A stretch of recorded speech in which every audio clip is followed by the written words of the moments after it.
really trying to think, what would Rick want us to do in this process? Another special meeting, another night ending without a new mayor in Nampa. Aspen Shumper joins us in studio. Aspen, this decision right now is really dividing City Council in Nampa. Right. Council could not agree on multiple different motions tonight, and it became emotional before the meeting ended. For the second time this month, Nampa City Council ended a special meeting on the mayoral vacancy where it started. And this conversation can go round and round and round and round, with the seat still empty. I think that we need to make the best business decision for Nampa and leave the politics out of it. The meeting was set to try and agree on a process moving forward, but several motions failed Monday night. First, a motion to pick a time and a date to hold interviews and ask questions of a set list of candidates failed in a 3-3 vote. I want to get this thing over. I want to get this thing done today if we could, and so we can move on. And council struggled with who should be considered for the role. Two new candidates entered the picture, including former Nampa councilman Darrell Bruner. He has expressed that he really has appreciated our mayor, Rick Hochbaum, and he would want to continue with the areas that Rick began. And State Senator Ben Adams. He serves well in the legislature. Bruner and Adams joined former Mayor Debbie Kling and Chief of Staff Clay Long. Both were rejected last week. Mayor Kling has the most experience, and she knows how to run the city.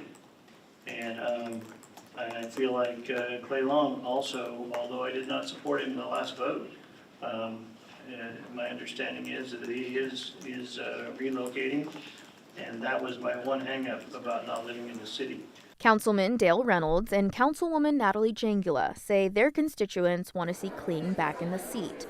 Others say they have different constituents. Mayor Kling served faithfully and well for 8 years, and it's time to turn the page and move on to the next chapter. Before council could propose a final list, Councilman Sebastian Griffin motioned to skip interviews entirely and appoint Bruner on the spot. Because he has a servant's heart and has always desired to serve and serve well, not in the limelight, but as a behind-the-scenes worker for the people.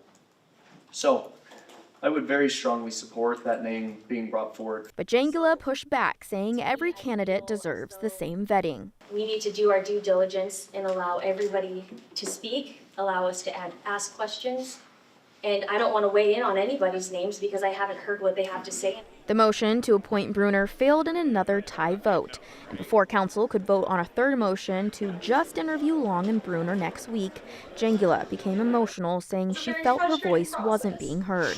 I have citizens that I represent too.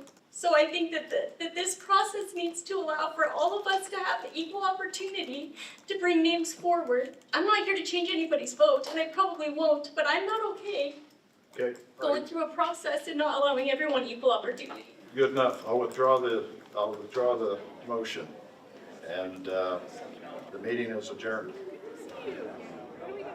I asked Council President David Bills why he adjourned the meeting right after Jangula spoke, and he said Council was already past the time they were supposed to start the 5 p.m. regular scheduled Council meeting with a set agenda. So Morgan, this process was supposed to be over by June 15th, but there's no new date set to revisit this coming up. And is that a self-imposed deadline that they put on themselves? Yes, that's what they're hoping to do. That's what the emergency resolution to have Bills acting as mayor during this time, that timeline is what that said.